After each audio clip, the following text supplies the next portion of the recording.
Assalamualaikum warahmatullahi wabarakatuh. Saya Dinda Sabila Rahma, NIM 20144200064 dari Bimbingan dan Konseling kelas 3A2 akan menyampaikan laporan hasil observasi mata kuliah praktek pemahaman individu teknik non-tes. Saya melakukan observasi di SMK Negeri 1 Panda, Bantul. Tujuan dan manfaat dari observasi yang saya lakukan yang pertama adalah untuk mengetahui permasalahan apa yang sering dihadapi oleh siswa SMK Negeri 1 Panda dalam masa pandemi ini. Kemudian yang kedua adalah untuk mengetahui solusi apa yang sudah diberikan oleh guru BK di SMK Negeri 1 Panda terhadap siswa yang mengalami masalah di masa pandemi ini. Kemudian yang ketiga adalah dapat mengidentifikasi layanan yang sesuai dengan permasalahan yang dihadapi oleh siswa di SMK Negeri 1 Panda. Kemudian yang keempat adalah dapat membuat rancangan pelaksanaan bimbingan dan konseling yang sesuai dengan permasalahan yang dihadapi oleh siswa di SMK Negeri 1 Panda.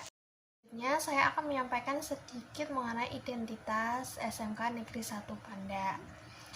Sekolah SMK Negeri 1 Panda ini terletak di Kadikruwo, Gilang-Harjo, Panda, Bantul. Sekolah ini memiliki 2 unit sekolah yang saling berdekatan dengan kondisi yang cukup bagus dan baik. Sekolah ini terdapat 4 kejuruan. Yang pertama ada Agri Teknologi Pengolahan Hasil Pertanian yang terdapat ada 9 rombongan belajar. Kemudian yang kedua ada agribisnis ternak yang ada 9 rombongan belajar. Yang ketiga ada agribisnis tanaman yang ada 7 rombongan belajar. Dan yang terakhir ada kejurusan busana yang ada 6 rombongan belajar. Di sini terdapat 72 orang guru, 17 staf, dan 4 orang guru BK. Saya akan menyampaikan mengenai permasalahan yang sering dialami atau sering dihadapi oleh siswa SMK Negeri 1 Panda di masa pandemi ini.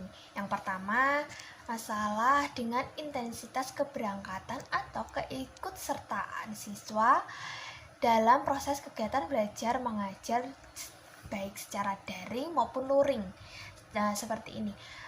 Siswa itu berangkat hanya di kondisi daring saja, sedangkan di luring dia tidak berangkat. Padahal di masa transisi ini dia di sekolah ini sudah menerapkan pembelajaran via daring dan luring secara bergantian. Namun ada saja siswa yang hanya berangkat ketika daring atau hanya berangkat ketika luring. Jadi mereka hanya berangkat salah satunya atau bahkan diselang-seling, sehari berangkat, sehari tidak, dengan alasan yang berbagai macam. Kemudian yang kedua adalah masalah cara belajar dan motivasi belajar. Terlihat dari masalah mengenai keberangkatan siswa, itu terlihat bahwa siswa memiliki motivasi belajar yang rendah, sehingga ia kurang bersemangat, kurang berantusias untuk mengikuti pelajaran atau kegiatan belajar mengajar. Mungkin saja di rumahnya juga kurang mendukung kondisinya sehingga ia tidak mendapat motivasi belajar. Jadi cara belajar yang ia gunakan di saat sekolah online ini atau di kondisi pandemi ini belum cocok dengan dirinya, jadi atau dia belum dapat menyesuaikan, jadi dia kayak masih bermalas-malasan, belum menemukan motivasi atau dorongan untuk melakukan sekolah secara daring atau luring yang masih terbatas ini. Kemudian yang ketiga adalah masalah komunikasi dengan guru. Ada saja siswa yang tidak masuk di grup WhatsApp atau Google Classroom yang sudah dibuat, entah tidak tahu atau tidak ingin tahu dengan grup yang ada untuk kegiatan belajar secara online atau alasan yang lainnya. Bahkan ada yang sudah masuk ke grup kelas itu tapi dia keluar begitu saja dengan tanpa alasan. Jadi dia tidak berangkat sekolah, tidak baik daring maupun luring, tidak mengerjakan tugas, seperti itu. Sudah diingatkan, sudah beberapa kali dipanggil oleh guru BK juga, mengapa tidak mengikuti pelajaran, tidak mengikuti kegiatan belajar mengajar, tetapi malah guru BK yang menghubunginya ini malah diblokir, jadi komunikasinya tidak dapat terjadi seperti itu. Kemudian ada juga masalah pribadi seperti masalah ekonomi siswa, seperti masalah ekonominya seperti siswa baru yang baru saja masuk namun memiliki masalah keuangan sehingga keluarganya ini tidak dapat membelikan dia seragam sekolah. Jadi ketika ia mendapatkan sesi sekolah secara luring atau secara langsung berangkat ke sekolah, ia ini malu karena belum memiliki seragam sekolah. Jadi kadang masih ditanya-tanyakan oleh teman-temannya, kenapa kok nggak pakai baju sekolah, nggak pakai seragam, masih pakai seragam SMP dan sebagainya, sehingga siswa ini malu tidak berangkat sekolah seperti itu. Saya akan menyampaikan mengenai upaya yang sudah dilakukan oleh guru BK SMK Negeri 1 Panda terhadap siswa yang bermasalah. Yang pertama, guru BK sudah melakukan konseling individu terhadap siswa yang bermasalah. Konseling individu dilakukan secara daring maupun luring. Secara daring menggunakan WhatsApp dan secara luring menggunakan home visit.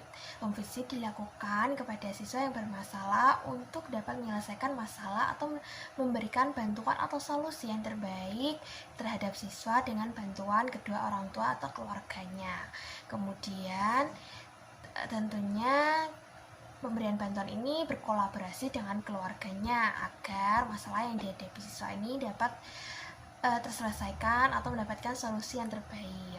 Kemudian guru BK SMK Negeri 1 Panda ini juga sudah melakukan bimbingan kelompok dan konseling kelompok terhadap siswa-siswa yang memiliki masalah yang hampir sama atau bahkan sama, sehingga mereka dapat berdiskusi atau sharing atas masalah-masalah yang mereka hadapi, dan konselor dapat membantu menyelesaikan atau memberikan solusi terhadap masalahnya. Tidak lupa konselor juga berkolaborasi dengan pihak wali kelas atau guru mata pelajaran yang bersangkutan. Kemudian untuk siswa yang mempunyai masalah pribadi seperti masalah ekonomi, guru BK memberikan wewenang kepada pihak sekolah apa yang harus dilakukan atau treatment apa yang akan dilakukan oleh pihak sekolah dengan masalah ekonomi yang dihadapi oleh siswa.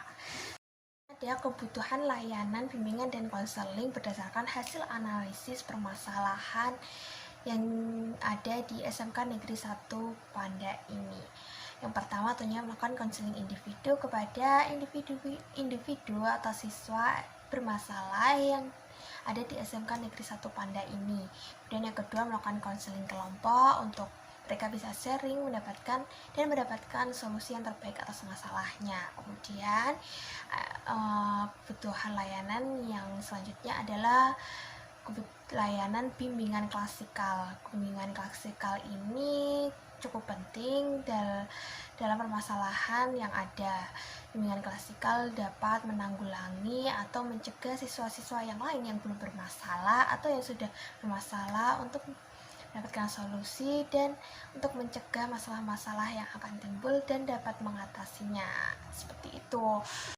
Sehingga dapat disimpulkan dari hasil observasi saya di SMK Negeri 1 Panda, masalah-masalah di siswa di masa pandemi ini tidak jauh dari masalah pribadi dan masalah belajar siswa.